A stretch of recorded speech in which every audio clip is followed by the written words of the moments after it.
Welcome back to Let's Talk About It, a podcast where four veterans get together and talk about our experiences in transitioning back to civilian life, as well as some of the challenges that we've had with addiction and other areas of our lives.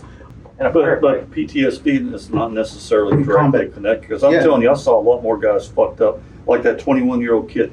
I mean, when that claymore went off on that motherfucker, it literally pulled back the right side of his helmet, took away his bones and everything, brain, tore off this part of his jaw, ripped his right arm completely off. I mean, it was feet away. Ripped his flak jacket open, you could see all the way down into his lungs and shit, and just shredded his right leg because he saw it time and tried to turn. Mm-hmm. And the other three guys behind him got all fucked up too. They all survived because he took the brunt of the blast, being the lead engineer kid, right? And I mean, I saw some other guys get fucked up. I had a kid commit suicide, and I had to pull him down a fucking buffer cord and do CPR on him. I mean, you see traumatic shit in training too. Yeah. That can give you issues. Corey J. Parody, I'll never forget that name, because I was the first sergeant. One of my drill sergeants found him.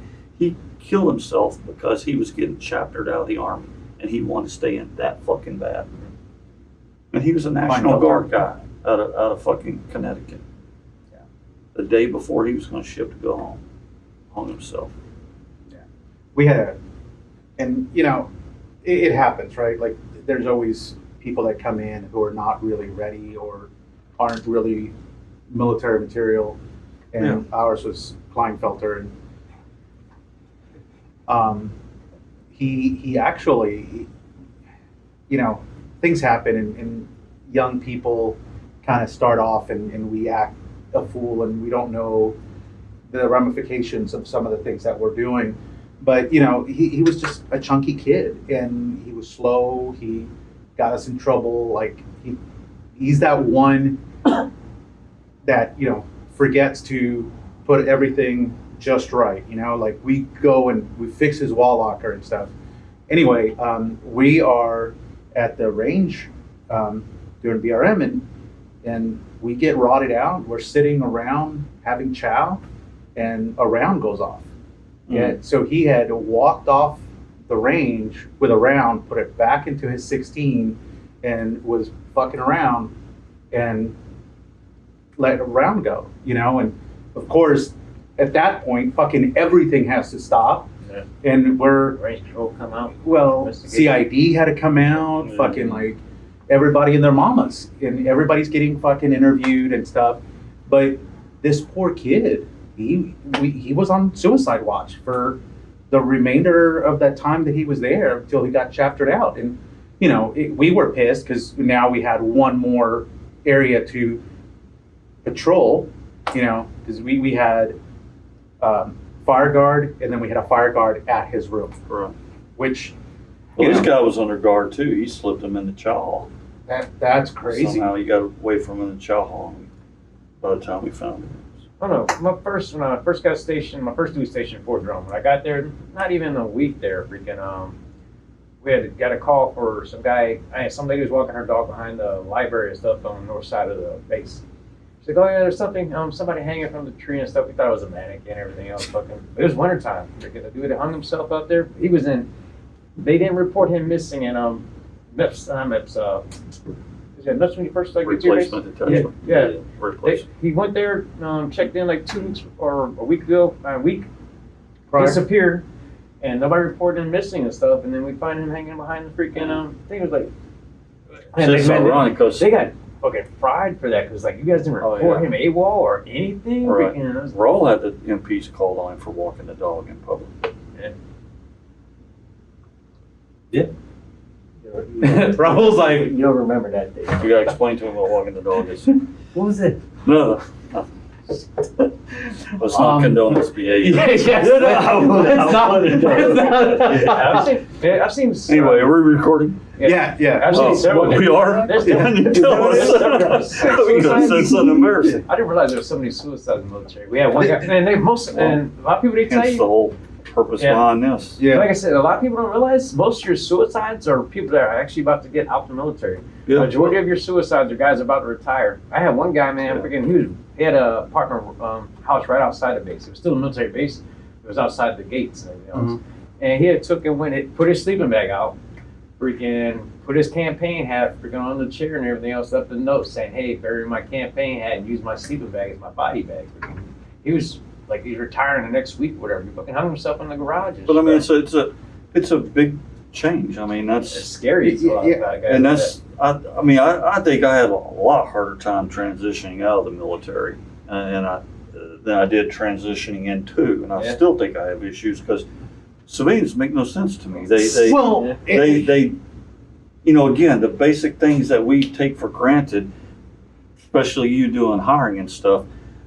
How many people come in late for an interview? Oh, Yeah, I and was gonna dress say- completely inappropriate and talking completely unprofessional. It's like, those are things that we take for granted being, you know, if you're not there 10, 15 minutes early, you're late. You know, you're dressed like you should be. I mean, Yeah. you know, we have a certain work ethic that we're going to get the job done. If our boss says, "Hey, can you stay 30 minutes late?" Or it's like, whatever. You know, I mean, you know, my first combat deployment, I came home, my daughter was 5 months old, first time I saw her. My son had turned 1. You know, so staying 30 minutes late is not a big deal. Where you see a lot of people nowadays, they come unglued if somebody asks them to stay late, or can you come in Saturday for half a day? What? Yeah. You know, the sky is falling. Well, in the military, we just, you know, so it's just hard for me to make sense of that when I have an employee who comes to me and says, you know, whatever, you know, just with these outlandish things that they come to you, and you're just like, I mean, are you serious? I mean, I you hear that know, all the time. I ask you to go do something simple. You're going to make a big deal out of it. I mean, Man, when I was at McDonald's picking up some food, I Close heard the some door girls behind you. going off. I was like, yeah, I mean, I was like, it's whoa, whoa, whoa. You're friendly customers and all that stuff acting a fool like that. I'm like, man. Yeah. because you just But you know, for me, I think it has to do with the fact that, like we were talking about yesterday, you know, the military takes this 18, 19-year-old, right? And they break you down to make you into that soldier, Marine, you know, airman, whatever. Those are armor. Space Force. Yeah. I know, yeah. What But is the basic he's trying to be- training's like in a he's trying to be Space nice Force? Hey, I'm thinking of joining the Space Yeah, Force. so am I. Don't get me wrong. I You would look like a space cadet. but you Look know, at Iowa. they take them and they make you into this, you know, very well trained, very disciplined team member, because they take you from this individual person into a team dynamic through basic training. That I think basic training, that's the biggest one. It's getting you to understand how to work as a team and build that work ethic, right? And understanding there's things more important than you. Correct. Oh, that's yeah. I think And that's by again, far the- society could do well with that lesson of yeah. of I was saying- realizing that not everything's the end of the world. You don't have to Well, spaz out and lose your mind Right. over every little thing and call for somebody to be fired because they misspoke or said Which is Right. what's going on right Yeah, now. well, it's just yeah. ridiculous. You know, now it's you Again, send an email, an internal email, and then you get asked to resign because somebody got their feelings hurt. Imagine if our phone conversations are like our text threads. Oh my God. Dude. Like, you know, like Fortune With all them 500, Yeah. Fortune 500 companies and just other companies at large could learn so much from the military because, you know, one of the biggest things that we always did, whether we were teaching a class on personal hygiene or we were doing a live fire CALFAX, you always had an after action review. Yep. You know, Mhm. what was supposed to happen, what did happen, what went right, what went wrong, what are you going to do differently, right? Mhm. Real simple review, you know, where literally the lowest private's opinion is more important than that company commander's Yep. or battalion. Because it does that battalion commander, company commander no good to have this giant 10-page op order if that private didn't understand it and how to execute it, Yeah. you know? So in corporate America, the thing I've worked for a few different places now since I retired. Uh-huh. And the biggest thing, you know, it's like they complain that they're bleeding, and I just want to scream at them. Then stop shooting yourself in the foot. Right. They don't learn from their mistakes. They don't learn from their strengths and weaknesses, and they repeat the same mistakes. And they're going, "This is still broke. I can't believe it." Well, you know, it was broke 6 months ago. You implemented no changes. What did you think you were going to get 6 months later? Right. Or in the military, you do that AAR and you go, "What are we going to do differently next time to make us better the next time I give this class on personal hygiene, Right. or I do this complicated Calfax?" Yeah. Go ahead. Well, I was gonna say, like, in a lot of places, stuff, okay, like we train everything else and train the next person to take over and stuff. Yeah. A lot of people in the corporate world, it's like job security. I don't want to teach the next Oh yeah, person. Well, yeah, that's no, they what- that's want a to big hold thing, all right? the knowledge here Yeah. because they can't get rid of me because I know I'm the only guy who knows how to do Exactly, and that's what I was going to actually say is Everybody's in the replaceable. military. That's I Everybody's think replaceable. that's something that a lot of people don't understand. If I right? get hit on the way home on that motorcycle today, there's going to be somebody doing my job tomorrow. Yes, Well, it the, may the take 2 university days. isn't going to shut down because I don't show up tomorrow. Yeah. right. Where in corporate America, the CEO feels that his shit don't stink, and having somebody down on the boots on the ground telling him, "Hey, that may not work because I'm looking at it." Right. You They're cannot afraid put to say this. the emperor has no clothes. Exactly. Right? I don't want to disagree with my boss. We're in the military. People don't believe that and be shocked to hear that. In the military, you're expected to speak up if you Yeah. see something wrong, even if you're a private. Now, you better do it respectfully. Oh, yeah. You better do it in the right manner. You better be standing your ass at parade rest when you say it. And if I tell you at ease, I don't need to say at the FEs to get you to shut the hell up. Yeah. But during AER time, you're expected to stand up and say, "No, that's not what you said, Sergeant," or "That's not what I heard. Right. One of my favorite things as a young lieutenant was always sand tables. I love sand tables, man. Like, He was the old lieutenant. You know, okay, as a new, There you go. As a butterbar private. No, for real, how old were you when you were a lieutenant? 30, Yeah, But you know, as 28. as platoon sergeant, I had 2 new lieutenants, and they were both privates. well. Difference between the first lieutenant and a PFC. PFC been promoted twice. So, but the first thing I'd always do when I got a new lieutenant is I'd go in to see the company commander. I'd said, "Sir, what does Lieutenant Hughes need to do to be successful? What does he need to do in your eyes?" Because it was my job not just to train those 36 guys in my rifle company, platoon, but it was also teach that lieutenant how to be successful. And as platoon sergeant, 13, 14 years in the Army, this guy right out of OCS or right out of ROTC program, One of the academies, yeah.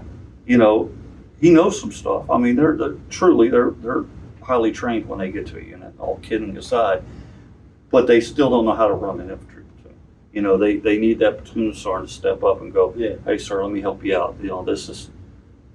I think the difference is when you're going through a program, whether it's an academy or ROTC or the OCS, you're learning the theories, right? Yeah. You do get to go and you kind of run through some of the drills and stuff, but it's still a theory. It's once you get into your first duty assignment that it really solidifies, right? Well, Because- experience is the best teacher. Exactly. You got to do it. Exactly. You And- can read a book all you want, but until you get dirty doing it Mhm. yourself, Correct. that's when you're going to learn. Hopefully, you don't hurt anybody. While doing learning, it, but yeah. You But learn from that too. yeah, I would, yeah. I mean, that was my big fear going into combat the first time was not so much me getting injured or hurt. I mean, obviously I didn't want to, but my biggest fear was I was going to make a poor decision And get somebody killed. to get somebody, because I made a poor decision.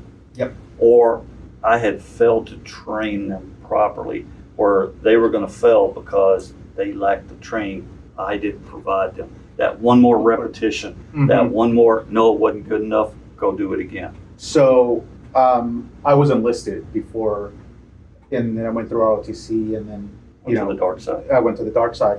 But as a cadet, the company commander for the unit that I was attached to, gave me some advice, and you know, I've kind of shared this with you guys once or twice, because I felt like I belonged with the troops. I wanted to have that same camaraderie and same mentality when I was enlisted as an officer, and felt like, oh, these are my buddies. And the company commander, you know, like as a cadet, I was fucking around and, you know, shooting the shit with the guys all the time. And he pulled me aside one day, and we were actually in Hohenfels at the time. And he said, you need to stop that. And I was like, why? Don't you want to have that relationship with your men? I feel like this is what you need to do. You know, your troops are going to do more for you if you're leading from the front as one of them, instead of, you know, from the rear and being more of a dictator. And he said, you can still have that relationship, but it has to be different, because at some point you're going to have to make a decision to send these people to die, right? Because I mean, as an officer, you get a mission, you know, the statistically, some of those troops are not going to come back, right? And he goes, how are you going to choose? How are you going to choose whether your buddy goes or doesn't go? And you know, it made perfect sense to me, because at that point, as a leader, you have to make some decisions that aren't necessarily. Well, it's that old deal, which came first, the chicken or the egg? So, you know, in the Army, the question is, what comes first, the mission or the soldier? What's more important, your mission or the soldier? It depends on who you Well, the ask. bottom line is the mission always comes first. Because if you take care of the mission, you will, essentially, you are taking care of the soldier. Yeah. You know, if you put the soldier first and you think you'll make those poor decisions. You'll be hesitant to say, kick that door and go. When seconds matter, when you need that door kicker there and those stack men following right behind him, you're going to hesitate because you're going to be worried about that guy instead of taking care of the mission first. Yeah, we used to get Clear the room. And Korea was a big problem, like a lot of officers, because you're not about to hang out with, you can't go home and all that stuff again. So they were hanging out with a lot of their enlisted people, man. They were making a lot of stupid decisions, like getting in fights and everything else. So like, you're an officer and you're hanging out with your guys like this, but then you're supposed to be leading from an example. Yeah. Well, that's you know, when I had tore my ACL and had it reconstructed, and I was doing physical therapy, and I was doing some exercise. I was on my stomach, and I was doing these leg lifts, a little weight, rubber band, whatever the hell it was. And I hear these. Sorry, I'm just. Throw punch. And I hear these two females talking about being at the club over the weekend and what they're going to do next weekend, blah, blah, blah. You know, I'm not paying that much attention to it. And I roll over, and it's literally an E4 specialist and a lieutenant. No. And I was just like, you know, You see this. here I am in 101st Airborne, you know, hard charging E5, you know, and I'm just like, they're just talking, they're calling each other by first names. My head's blowing up. I can't. It just makes no sense. The world is all askew. But I wonder if that's more of the difference between a line unit. That's absolutely the difference. You know, Yeah, I've seen, That's like, absolutely- like you said, I saw a female, it was like a E3 and a captain, freaking female, and they're planning their thing like us. And I'm like, oh man, you can't be, like, what are you doing? I mean, you still work in friendly environments, you know, Yeah, with senior NCOs. At when least you're do it junior away NCO, from my and you're- season. yeah, Destroys everything when you're in front of everybody. yeah, Yeah, because it's hard, you know, especially when you transition in a unit if you become an NCO while you're in that unit. Like I made corporal in Korea. mm-hmm. So, you know, my friends one day, I'm hard strike corporal the next day, you know, it's, yeah. you got to make that separation. That can be tough for both sides. Mm-hmm. The guy that got left behind and Yeah. So when were you on the trail? Because I know you were on the trail. 95 to 98.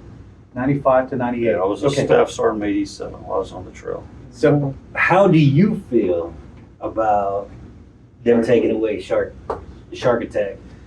It's a valuable training tool, you know, and it's, again, it gets back to what you were saying, you know, earlier about building the team. So, you know, one of the things we always did on pickup day was, you know, the soldiers would come in, all their duffel bags would be alphabetized in the company area. Now it would be A's and the B's and the C's, right? So all they had to do is we gave them 2 minutes get off the bus, take their rucksack, personal bag, go find their duffel bag, put their rucksack or personal bag on top of it, stand at attention. That's all they had to do. Well, of course, you'd have shark attacks going on. You would have yelling and screaming, whistles getting blown. You know, the ideal is to make it chaotic. And believe it or not, the TRADOC regulation actually says to do this. Because you know they're going to fail. Yeah. Right? Because all they're doing is they're just trying to look out for me. Right. And they're trying to be that big, right? So nobody sees them. Well, of course, they're not going to meet it.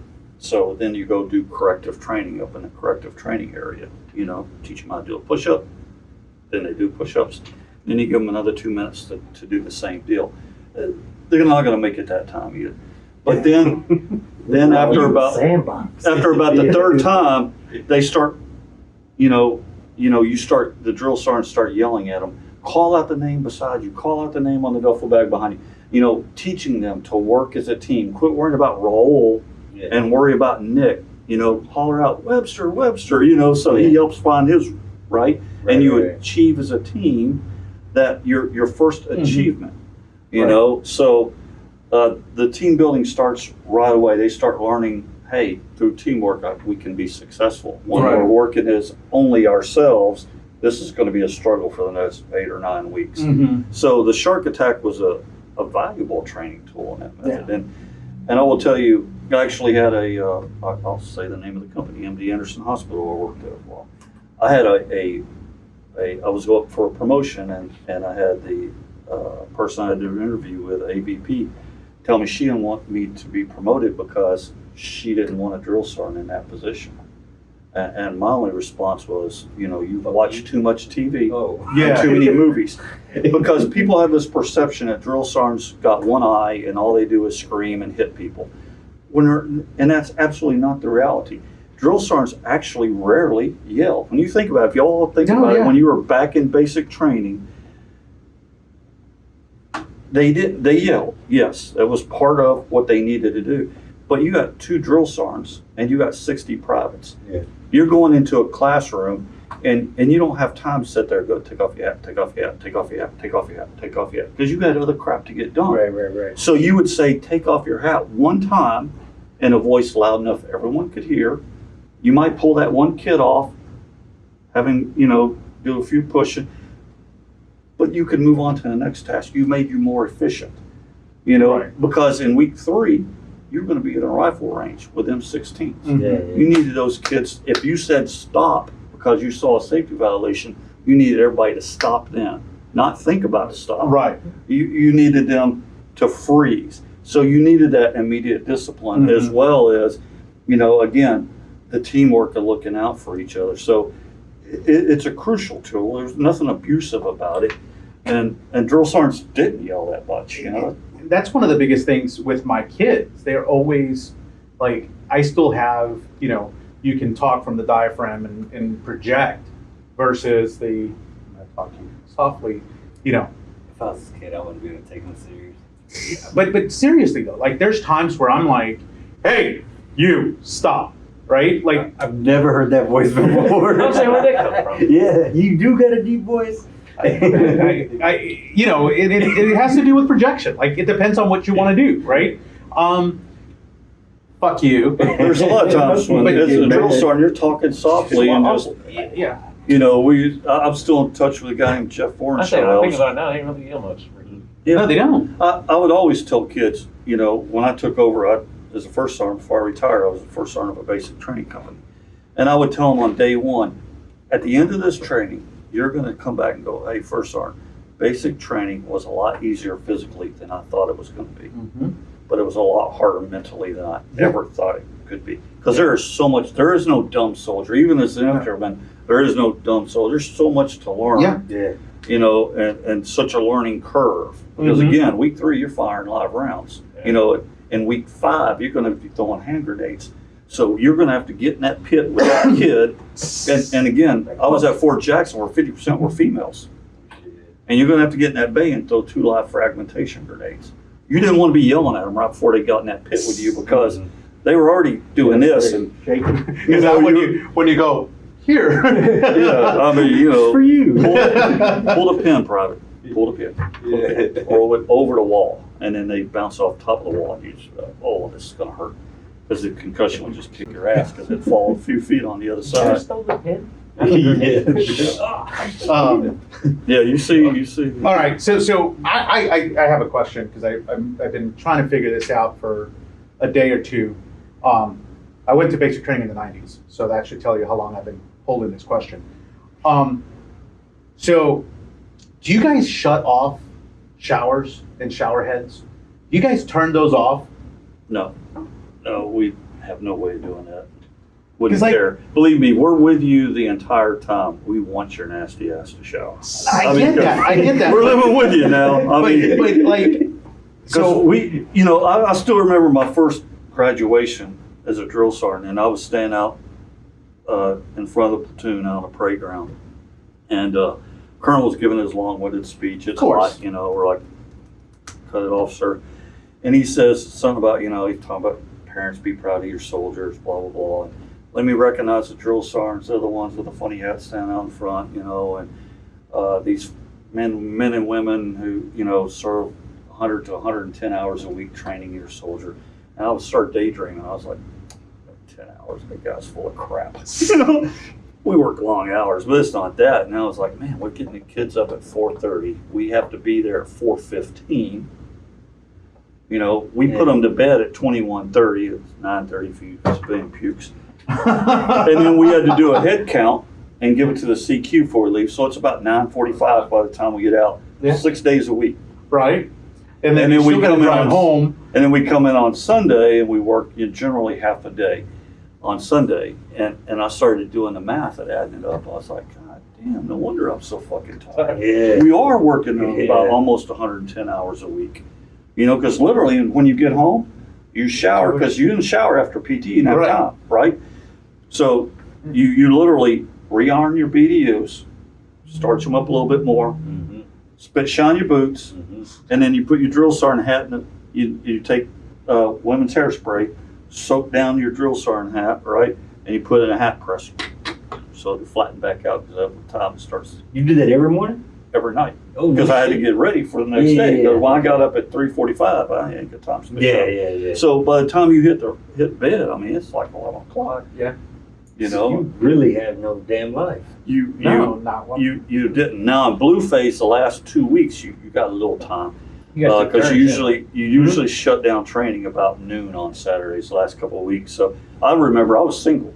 So I remember going out on Saturday night, about 10:30, I'd be like, I'm heading home. I'm tired, I'm trying to think. We had 2 drill sergeants. Like, they used to take turns. Like, one would be off one day or something like that, or one would come and do PT, and the other one would disappear. Well, for a while. you know why they'd be off? Because they had CQ the night before. You still got to, and that'd be that used to always piss me off because you're working those kind of hours and you got CQ, right? So you get in at 4:15 in the morning, and you don't get off till 8 o'clock the next morning when you get relieved by the first sergeant, right? God forbid you fall asleep. Come on, man. You expect me to be up 28 freaking hours after I've been on a rifle range all goddamn day or one of the other ranges all the day in the heat? And then I got to stay up all night long, awake. And then you go home and sleep and then, Sometimes our drill sergeant like, hey, keep an eye out. Yeah, well, I'm not going to say you never fell asleep. I'm just saying you were not supposed to fall. Watch that parking space. If anybody comes out there, freaking wake me up. Just drill sergeant. Yeah, but it was. I honestly liked being a drill sergeant. I liked it because all you had to do was focus on training. There was no BS. There was no classes you had to do, yourself or no BS stuff. It was just training, man. It was all day long. You were just training soldiers, and you'd see them, man. You'd see them progress, and it would be it used to kill me on family day because the parents would show up and they would literally be crying, oh, how did you get him to stand and talk, or how did you get her to talk like that? Well, it was pretty simple. We give them the task conditions and standards, and we would not lower that standard. The Army does not lower the standard. You will raise your standard. And we made sure the privates were aware of that. And it didn't take long before the privates attained the standard. I seen the whole mental thing because, like I said, I wasn't really worried. Later on, I wasn't worried about myself. I was worried about letting my fellow platoon mates down and stuff like, man, I don't want to be the one that everybody's getting smoked for. This is like, I want to be. But I think that's part of the overall conditioning. That's right? what I was saying. Like you were saying, the most stressful part wasn't the physical training. Did you ever have like do your basic training, drill sergeants, like a soldier come by or something like that, and you're like, I'm gonna keep an eye on that one. That person's gonna do big things in this. Yeah, I mean, that's when I knew I was starting to get old. When I started having privates, I would run into in later units who were like buck sergeants, and they were like, "You were my drill sergeant," and I'd be like, "Oh shit, I'm getting old." I mean, dudes becoming heads. But I looked at my phone because they're here a couple of months ago. Oh, I guess it was June of 2019. I had a few months ago. Coronavirus. I had one of my former privates when I was a drill sergeant reach out to me on Facebook Messenger. Get out of here. Really? Yeah, it's right here. His name is Dan. I'm going to use his last name. But how everybody uses LOL, but they really don't. Right. Well, this truly made me laugh. I chuckled out loud. I was like, this is funny shit. And he had contacted me and said, you were one of my drill sergeants, and I was looking for a foreign shell, but I can't find him. And he said, I remember during morning PT during the last week, you walked up and knelt down beside me and said, Oaks, I'm going to miss you. Miss you like a bad case of the crabs. He said, I thought that was the funniest thing. And that's exactly what I said. I started laughing. I mean, that was in 2019. I must have said that sometime in 96 or 97, and this freaking kid still remembers it. But you know how many times I said that to so many different kids? But you guys, I used to say, we used to say all sorts of stuff. Man, I wish Bursha was retroactive. I could just poke you with a coat hanger and throw your ass in a dumpster. I mean, best part, you ran down and crack your mama's ass. What the hell is wrong? Bobby, we used to say the dumbest of shit. And to think that kid remembered it. I thought it'd be fun, like being a drill sergeant. Like, man.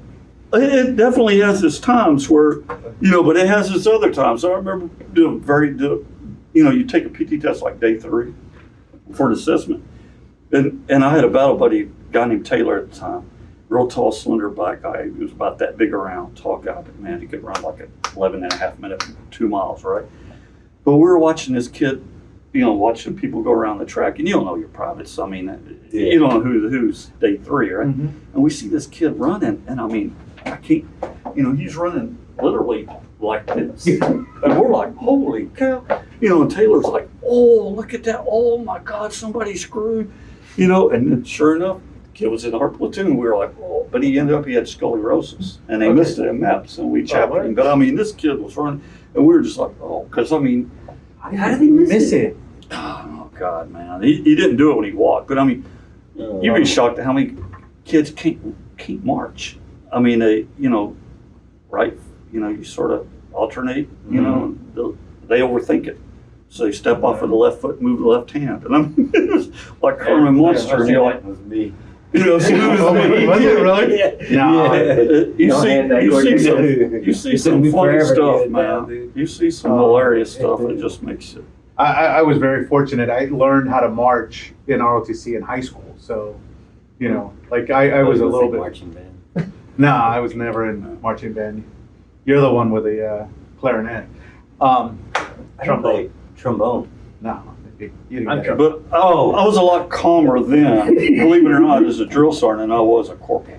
I mean, I was a little forward leaning, a little assertive as a young corporal, and actually got sent to the Army's anger management class by my commander. So I'm much better now, but I mean, we could tell. Guys used to hate having extra duty when I was on CQ because they were going to pull extra duty. I mean, if it was a weekend, yes, it was like digging fighting middle position. thing. Like, yeah, you're really not in CO. They just gave it to you and stuff. Like, that's like a cadet. They try to give me corporal and Korea. I'm like, I'm like, I'm not going to be the staff duty. I'm like, no. That's exactly what you become. That's what I thought. I was like, one of the guys freaking, sorry, man, I got to talk about you freaking, but he's like, oh, man, I got corporal now. I'm like, sucks to be, now you're on CQ all the time freaking. They try to come in, and the platoon sergeant was pissed off. He's like, I put you in for corporal, You don't want it? I'm like, no. I'm like, you're just going to make me the freaking staff duty in CO. I'm like, no, I'm not going to do it. Freaking, I don't want it. And I got my ass fucking handed to me freaking for a while.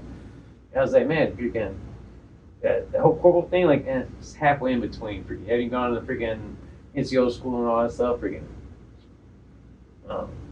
Yeah. it's weird. For those of you in non-combat arms, that would be a high-ranking specialist. Yeah.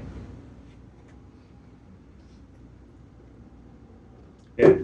I was. You made specialist, not corporal, huh? No, I was a corporal. I was a corporate too at one point.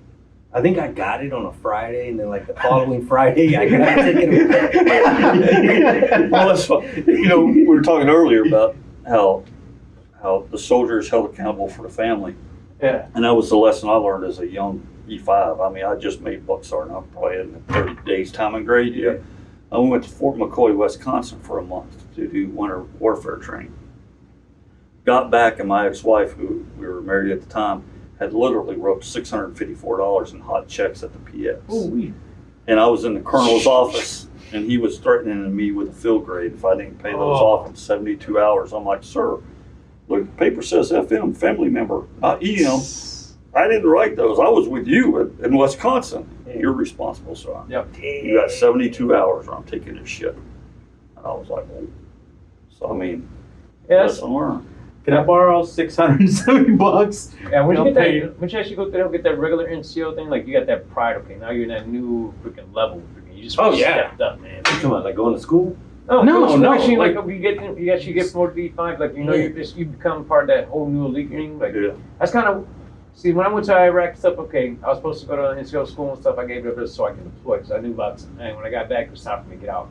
That's one major thing I regret is freaking not actually going to the NCO school, becoming part of that actually new category, new family. Where, Yeah. okay, being able to that man, it's like, sometimes I think, well, we should just go back in just to get my E5, whatever, become a sergeant, and then get back out again. Like, okay, I got it. Making I E7 conversation. was a big step because then you become a senior NCO Yeah. and you really, That's when you become dad of the platoon. yeah. Well, I mean, I made E7 right before I got off the trail and I transferred to Hawaii.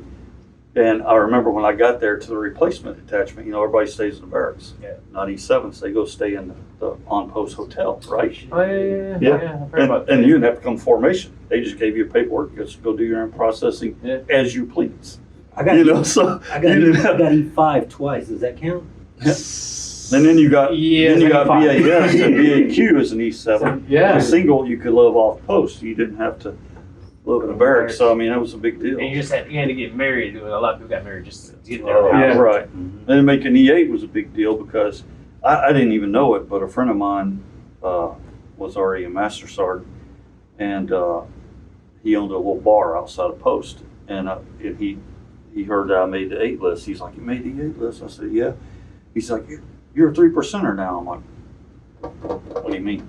He's like, "You know, Congress caps the NCO Corps at 3% senior E8 and E9. Right. Only 3% of the Army can be in the ranks of E8 or E9." Yeah. And I was like, "Damn, No shit. Yeah. that's pretty impressive." But shit, every time you go up to this slot, there's only so many different slots for that MOS, for that thing. Like, okay, And the further you go, Yeah, trees that- it shrinks. Well, it's, you know, the Yeah. military, all branches is a pyramid scheme. Yeah. Right. When you think about It truly is. it, you know, and I tell people, if you want to get in, smaller at the top. if you want to go in for rank and stuff, make quick rank, okay, go infantry because freaking there's so That's many true. spots.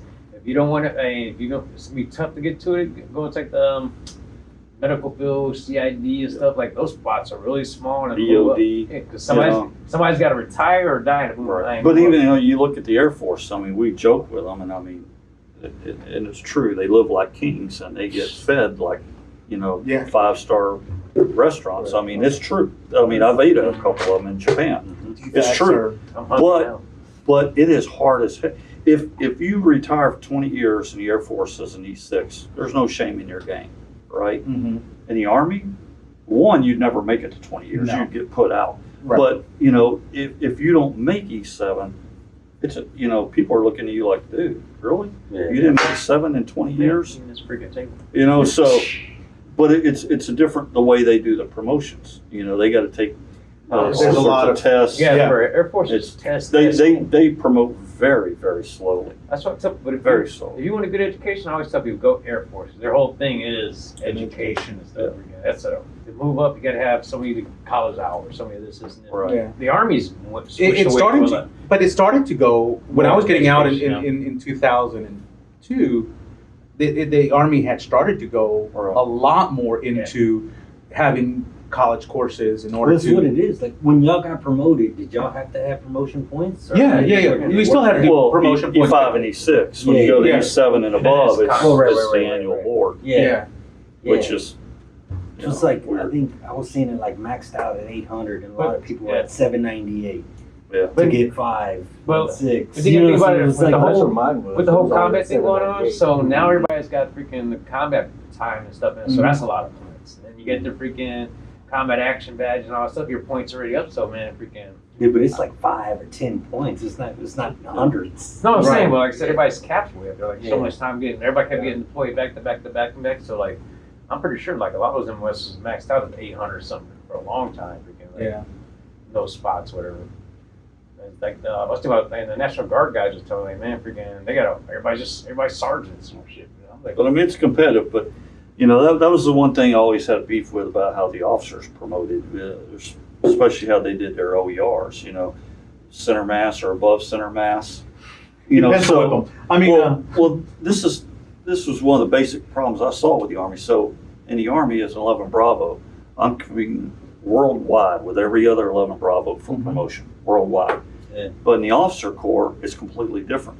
So only a third of the officers can get rated by their rater as above center mass. So center mass or above center mass. Center mass means you'll get promoted whenever. Above center mass means you're going to stand a good chance next time. So having said that, you think about a line infantry company. It has 3 platoons. So you got 3 lieutenants. So that company commander can only give 1 lieutenant an above center mass rating. The other 2 have to get center mass. So now that puts those 3 lieutenants in direct competition with each other. so they're burning the soldiers out. That's exactly right. Same way with the company commanders. That's why you get all these new company commanders. I remember in Hawaii, our company commander, I was a platoon sergeant. He came back all ecstatic after command of staff. Hey, you know, I got it. We're going to get to be one of the test companies for the new Molly rucksack. Oh. And I was like, sir, shut the fuck up. You know, he's like, oh, it's cool. They're going to come down. They'll talk to us after the testing's over. We get to keep the ruck. I'm like, sir, go back up and tell the colonel you had a change of heart. Your first sergeant punked you out. Tell him whatever you want. No. Oh, come on, sergeant. It's going to be. Stop, sir. Think about it. How in the world do you test a rucksack? Go marching. You put it on somebody's back. How much shit can you put in it? How far can you walk before either A, the ruck breaks, 2, the soldier breaks? Yep. How much cold can it take? How much heat? How many days in the field in a row, living in the mud, can that ruck go through before A, the ruck breaks, B, the soldier breaks? No. No, we don't want to test the goddamn ruck. We don't want to test boots. We don't want to test the uniform. We don't want to test the hat. Now, if they got a new M16 coming out and we go to the range and shit our asses off, we're your company. Take your ass back up there and tell the colonel, no, we don't want to test no damn rucksack. But that's why in an infantry company, you'd really get screwed over because that company commander would want to walk more miles than the other companies.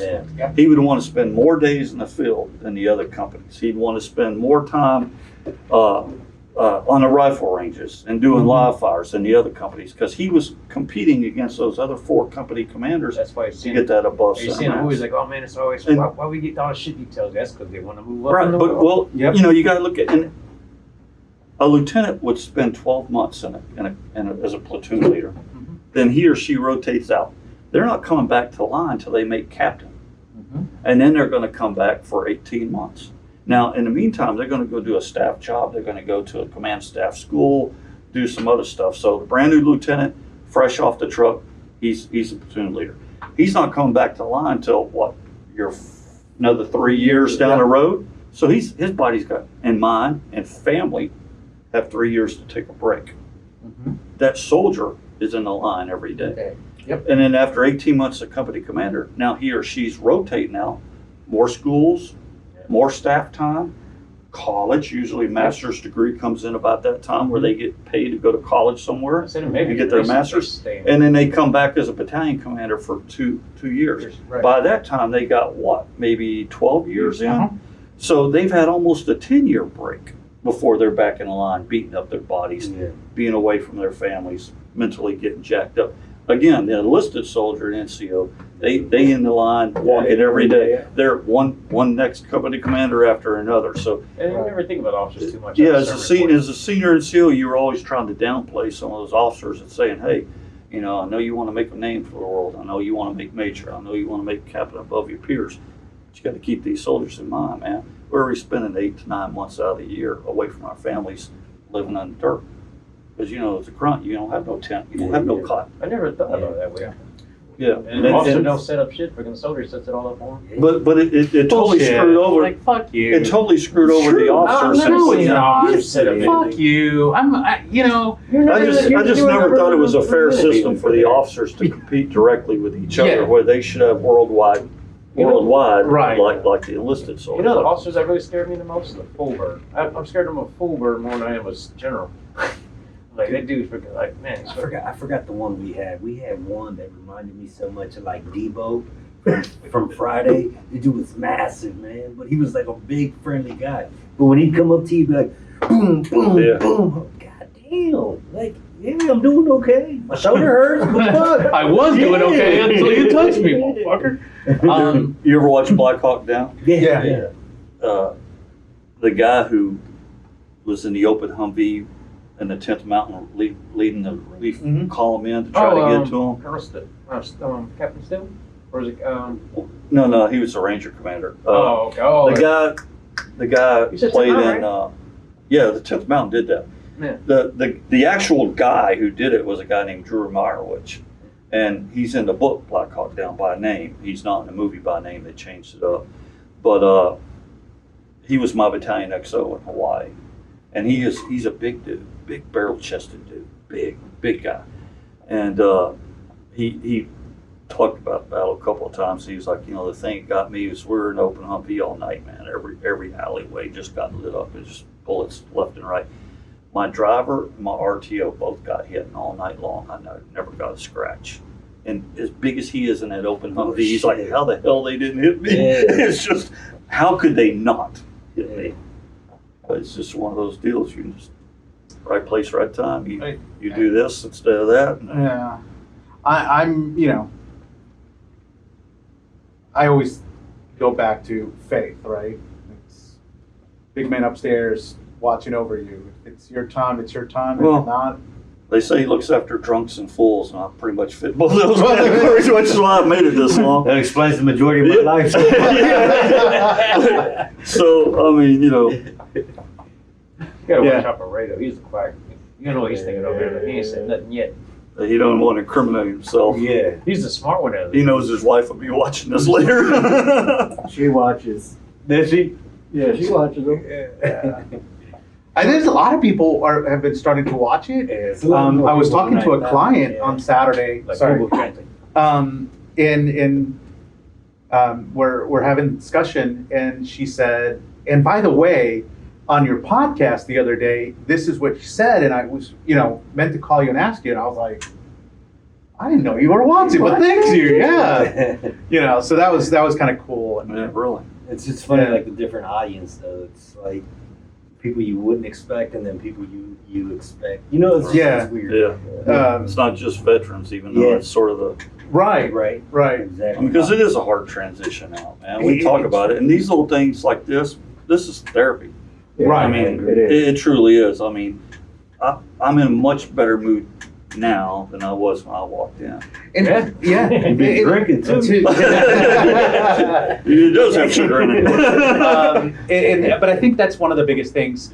When Raul and I were talking about the podcast, we really were talking about how we can bring just a little bit more to the veteran community, because there's a lot of stuff out there for the veteran community. Yeah. But for us, it was definitely that camaraderie, that ability to just show people that it's okay to struggle in life, right? but finding that group of peers that can help you move to that next level, or for me, one of the biggest things with Raul, it's there's days where I'm really struggling with things, and I just pick up the phone and I'm like, hey, and the first thing he says is, fuck you. Like, what do you say to that, right? Like, there's nothing more than, all right, bro, thanks. Like, I needed that. Right? yeah, you get in those dark places there once in a while. yeah.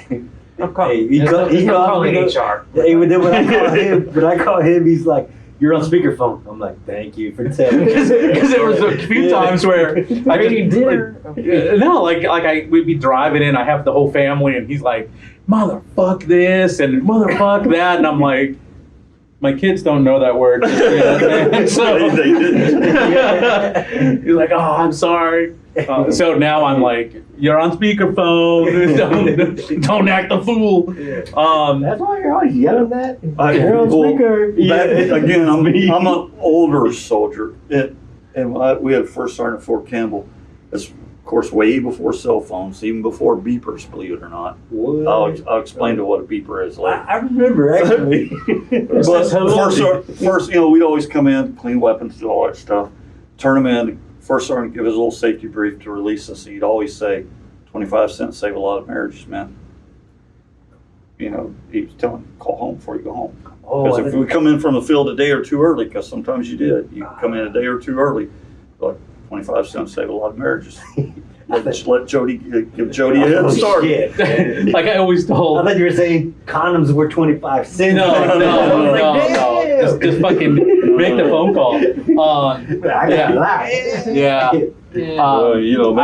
Make that call because Get out of the house. Jody liable to be at the house. Oh my god. Yeah. I had a neighbor at Fort Drum, like, hey dude, why you got an Asian kid, a black kid, and I was like, and your wife, like, Oh yeah. they might not be your kids. One of my buddies, we came back from Saudi. We were gone 9 months. His wife was 6 months pregnant, and I was like, dude, you might have a problem. I'm sitting there. I'm a grunt, but counting isn't my strong suit. I'm just thinking, that was maybe. My neighbor was a grunt too, and he was always going. I was like, that was stupid. But there's people, man. There's people who do that. But at Fort Leonard Wood, you always knew what units were deployed based on who was at the club, right? Like that's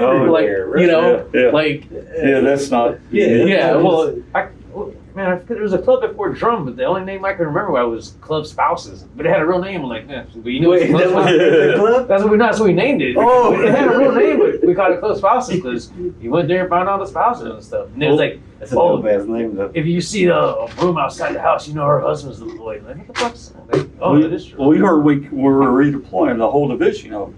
101st left, and we heard there was all sorts of U-Hauls pulling up to housing when the word got back that we were fixing to start redeploying. It's like, Your best bet was send the wife back home to the family and whatever your home of records is, and not freaking Shit, that wasn't even it. yeah, I was gonna say that. And Yeah. But that's. And maybe that's an episode y'all should have, and maybe First marriage. No, I've been there twice. I'm on my second one.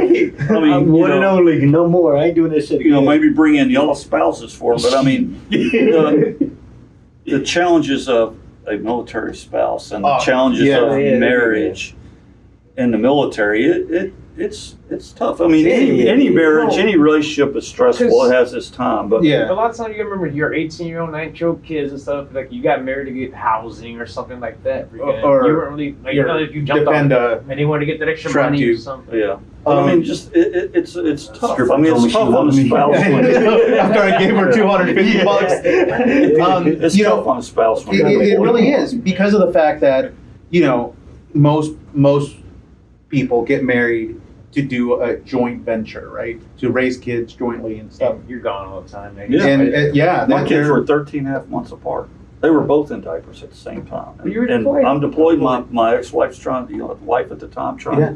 I mean, she had her hands and she was by herself. You took away exactly, these, and, yeah, and you- not only are they, you know, raising the family, they're also taking care of all of the bills, all of the information. Well, like, she wasn't. That was some of the problem. But anyway, you know, for the most part, yeah. but for the most part, they're like literally taking care of the home. Yeah. So I went to basic AIT, then we went to some other training, and then I got stationed at Fort Hood. I know, Fort Stewart. Fort Stewart, we were there for a month. I got the family. We got into new housing, and then like within the next month, I was downrange. Right. You know, so it was just, we had no adjusting. I mean, it was nobody. And then we ended Right. up doing 15, 16 months over there because we got extended, and I came back, and you know, shit was just weird. Everything was weird. Yeah. One of my really good friends, You never the same. Yeah. yeah, but he was married to his wife for 11 years, right? And like most, you know, they got married right after he came back from basic training in AIT, and then they were together. And then we went to ROTC together, and he got commissioned. And even through that time of him being in school, he went to school during the day and she worked at night. So they didn't really see each other. Yeah. And then, so 11 years into their marriage, he finally gets commissioned and they get stationed in Georgia. And They like, didn't even know each other. they don't. Yeah. Like, they were divorced within 3 months. Yeah. And because of the fact that, you Yeah, know, they're they really were each finally living with each other and they realized that they had grown apart so much. Like, they were two separate people that, Well, that's. I can see that. I mean, that's better than I thought. I thought you were going to say it turned out she was a man, but so I guess no. that story ended better than I thought it was. that was his first one. Lewis always does bring up Germany, though. Yeah. I always wanted to go to Germany because I love history and especially military Man, history, and there's so much over there. But I just, I lived there 9 years, and Never I sit there like, man, I wish Germany But were every World War- story he World War says II. about Germany always ends up in the red light district. Yeah. I went to the or with a man. Yeah. Yeah. Yeah, fuck you both. I tried my best to get stationed there as a soldier. I'm only been there as Yeah. a dependent. Yeah. Like I said, I kept putting in requests, and never got something. I got to go But I- visit Dachau. I went to Auschwitz. yeah, see, I would have loved that. Porto Negro was really cool. I went into The red Paris. light district. Yeah, I've been to every country in Europe we've been to. Freaking. So it would have been cool because I mean I love history and Europe has so much. My dad was infantry, so he had a lot of time off. So we were hitting all the castles up, hitting it. Like Yeah. I was saying, Was he? America has no history. When you go over to Europe and stuff, Well, you see all yeah. the castles. Again, Yeah, it's history, just a lot shorter It's- duration. yeah. I mean, Yeah. Yeah. I mean, Oh, you know what I mean. You a go. lot of Europe was here when Jesus was So like I around. said, you go to Europe Yeah. and stuff, and you see, okay, because everybody started up in Europe, and a lot of people settled over later on. And stuff. So you get to see, like, okay, you got the American, Right. you see the beginning here, but there's another chapter before all this stuff. Right. So you get to see all Right. of that. Freaking, like I said, going to all the castles, you know, the history. I said, all we did was travel. My dad was infantry, and I mean, that would every have been, time we had holiday weekends, we were gone. So Mhm. another country, bam, bam, bam. Yeah. that would have been Where great. were you? You were in. Highbrow. We were stationed. So I went to school there, Highbrow American School, and then like I said, whenever my dad had a holiday or something like that, he Yeah. used to guard the nuclear missile sites when they were doing like the downsizing back, whatever. And Yeah. we were there when the wall fell down. Mm. Berlin Wall. So we were actually there when the wall came down. So That's like I said, we freaking were- awesome. Because I always, That you was know, I was in when the Army was regimentalized. So the theory being, if you were in a regiment, you would stay with that regiment. So Right. I was in the 50 Deuce at Fort Campbell, 3rd Battalion. And 1st, 2nd, 3rd Battalions at Campbell, 4th, 5th, and 6th, 50 Deuce is over in Germany, and they guarded the wall. So I was looking forward to doing a rotation in Europe to Uh-huh. be one of the Yeah. guards on the wall because it was so historic. And I get levied for something completely different. So, I mean, it was like, you know, Yeah. I never. That's And then like- when I came off drill sergeant duty, I was like, man, I wonder where I'm going to get. And they called me up and said, I thought when you came to the trail, you got to pick where you want to go. only if you do 3 years. So going on drill sergeant duty is a 2-year assignment. Mhm. You can opt for a 3rd year if you're good and they want to keep you. You can do a 3rd year. You're supposed to get priority reassignment, right? That's the deal. Yeah. I took the 3rd year. So I called up branch. I was like, hey, I'm coming off drill sergeant duty, looking for the next assignment. Guy was, okay, what's your social? Here, type it. He said, Campbell Drummer Lewis. I don't like, I liked Campbell, but I spent 5 years there. Yeah. I just got, something different. And I was like, damn, okay, give me Campbell. And he said, all right, I'll cut your order some to you. I said, but wait a minute, I'm a third year drill. And he goes, oh, you're a third year drill. I said, yes, sir. And he goes, give me your social again. Campbell Drummer Lewis. So that was my priority. I got to choose one. So I was like, Campbell, all right, cut your orders. You have them in about a week. So about 3 weeks later, after I got my orders, this female from branch called me up, or called the company, and they called for me. I went to the phone. She goes, hey, so-and-so from Infantry Branch, looking over your records, and you're due a long tour overseas. I was like, Germany. Well, no, it was light infantry, so there wasn't a lot of light infantry at the time anymore over in Germany. It was mostly mech.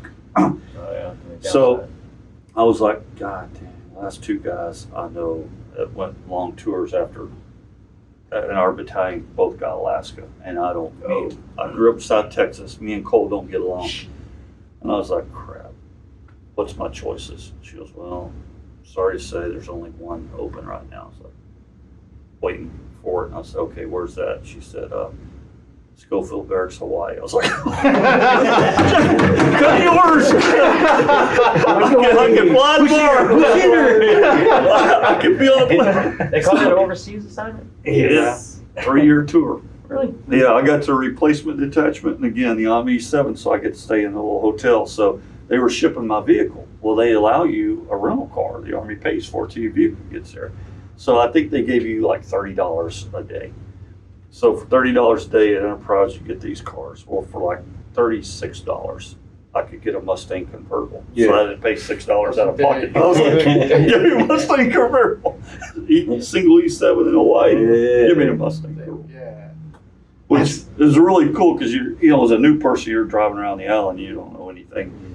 And all the street signs are about this long. Yeah. And they're nothing but vowels. What did it say? So you pull over and you'll ask the local, hey, I'm trying to get to here, how do I get there? And they're as friendly as crap because they make their living off tourists.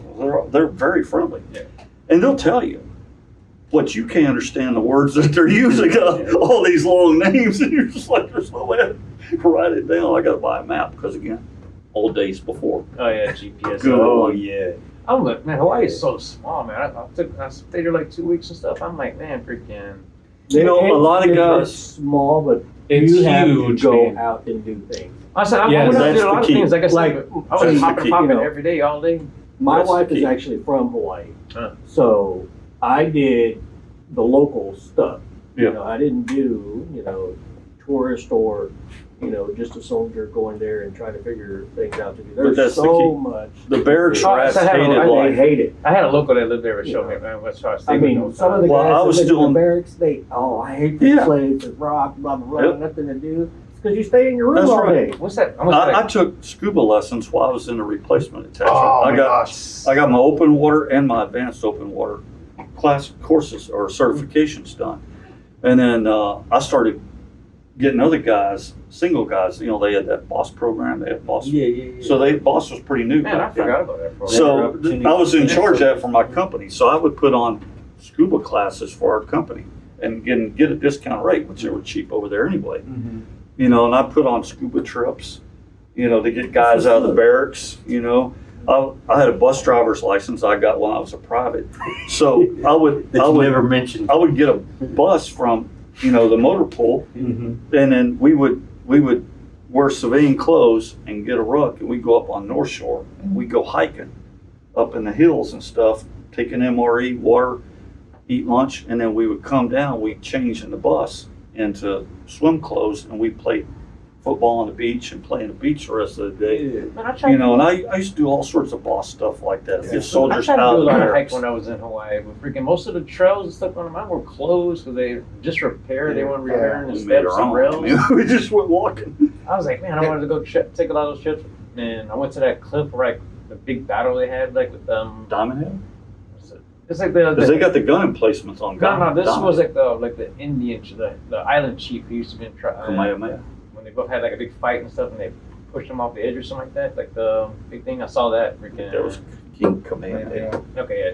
I said, going around seeing places like that, I'm like, okay, this is some good history, freaking like that. Reading the stories and stuff like on all the ledges. Hawaii was cool though. I liked it. We went all over the place. So we deployed. We went to Fiji, Thailand, Japan a couple of times, Australia. I We were was always a going tourist there, to too. Hawaii. I had a lot of fun. Did you know I'm going to Samoa. that the Big Island of Hawaii actually has a snow ski resort? I didn't. On the mountain? That is true. That's It awesome. actually snows When you guys was on there, the Big Island of it Hawaii. was like, okay, when were you there? 98 to 01. Okay, yes, it was like, man, I didn't know, like in Hawaii, like, okay, you can't really fish and stuff. There's no deep sea fishing, like the major fishing and stuff. Like all their stuff's imported because Hawaii's overfished their waters and stuff. Yep. So all the water's imported. I was like, man, I'm in Hawaii expecting like, oh yeah, I'm gonna freaking get some good discounts on seafood and all that stuff. But go to the piers and have the see the boats. Like, if they overfish their water so badly, freaking, it's illegal for them to like commercial fishing. I was there in 2014, and they had, and this was like, it was crazy to me. So they flew in Krispy Kreme donuts into Honolulu because there's no Krispy Kreme. That's the officer's for it. Yeah. Like, and they would sell them. Like they would actually stand on the street corner and sell them. Like you could buy Krispy Kreme for $5 for I a had a little. friend that wanted me to bring some back. I don't know, we just went and bought malasadas from the, food trucks. I'm hungry Well, now. I want a donut. One of the things, and you were mentioning about like getting off the beaten path. We were when I was there. We were driving around the back side of the island, so around North Shore. We all know and he stuff. had a bus license. He talks about the bus. There was a lot of people pulling over on the side of the road, and like they'd get out and go through this like mangroves, and and then I was with a couple of buddies, and I was like, let's go find out what the hell is going on. And so we pulled over, get out, and there's like 15 sea turtles just hanging out on the beach, man. Like it was so awesome, just to stop and Us, they used to see scuba diving. yeah. I heard night diving once. We were doing a wreck dive off Waikiki. Uh-huh. And I go I've never scooting done in the hull of this ship, and I turn, and these eyes are looking right at me, and I'm like, I went through half a tank of air in about 2 seconds, because I just knew it was a shark fixing to get. It was a sea turtle. It scared the crap out of me. So that's probably one thing that would scare me is going night diving. I don't think I can go. Night swimming diving at was night. cool. You saw a totally different environment at bet. night than you saw during the day. Like I said, just something creeping up on you and stuff. Like you can't see it in the daytime in some of those depths. You go at night. Generally in Hawaii, you could see like about 50 see. feet. Which is. Oh, I'm actually thinking about Galveston. So Galveston. I would not I've- dive yeah. Galveston. Oh, you So get in I've- that water. I've dove in, Shit. in Hawaii, and I dove in Belize, and in both of those places, I think, are Yeah. in my top 10 of places to go back. I haven't been diving since. I dove in the swimming pool like Yeah, that one man, I time. went swimming. Yeah. I've been in like in the Pool that was clear. what I go to. I think it was Belize. Little No, yellow. went on the cruise and stuff. Took the submarine stuff, like a lot of islands. Like Yeah. when you get like you go to these islands and everything else, man. And you so used to seeing Galveston water, but you go to Yeah. other stuff. It's all nice and clear and all But that stuff. And overseas, you can and go other countries. east of the Mississippi, and you get a Right. whole different, Yeah, it's because of that whole water coming in and all. the that stuff. alluvial fan, yeah. Well, that's why you go down to South Padre, it starts Right. to clear. As Yeah. you get far enough away from. It's cool. Corpus Christi. I've never been in their water. I've always been by. Is it clear up there? In Padre, you need to go a little bit it's- further Yeah, south. you gotta go. You down towards like Brownsville and stuff. That it gets a little clearer down there. Yeah, But be you- careful. You might not make it back. Go the other way. Just go to the other side of the Yeah, Mississippi. Panama City. I went to Panama City one time, rented a house. A bunch of friends in South Mhm. Carolina. We met halfway. They were having a bike rally, and we were all rode bikes, so we all met at Panama City. We were in a big house on the beach, Oh, that's and walked right out to the beach. Yeah. White sand, blue water, beautiful place, Panama City. Tavernier Key. There's a Jesus right outside. It's probably 15 or 20. I think I've been there before. Yeah, I dove in there, and that was a lot of fun too. So they also have a underwater lab in that area, so you can go snorkeling. What time? No, I was Yeah. looking at some Text message. Well, We got like 3 episodes worth of stuff now. yeah.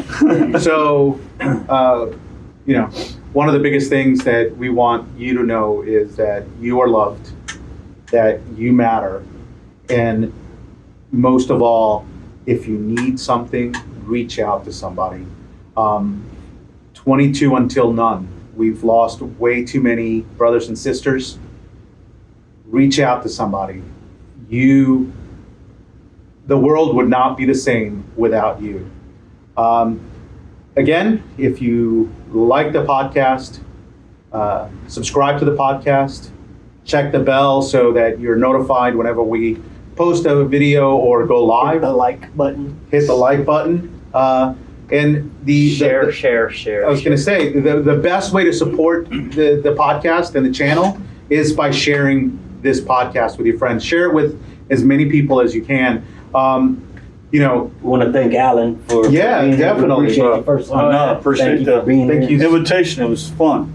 Yeah, you gotta come back. You gotta come back. Hey, with everything going on in the world, y'all try and do something nice for someone. Show somebody just a random act of kindness. Try and pay it forward. That's what I want to put out. Something I was gonna put out there. All right, I know everybody's doing these 30-day challenges and stuff. All right, so Veterans Day is coming up. So you have 30 days coming up next month, freaking until November. So November 11th and stuff. So my challenge for you guys is to try to send us a thank you card to any organization, to a retirement home where you know a veteran is and stuff like that. That's your 30-day challenge and stuff. Freaking try to send something out one a day. Go to the Dollar Tree and pick up a $1 card or something like that. That's $1 a day plus the stamp. Find an organization, something like that. Just send a thank you card to a soldier, to a vet and stuff. Okay. Veterans Day is just not for a day off or something like that. It's to honor other vets and stuff. Like I'm going out to helping other vets or saying thank you.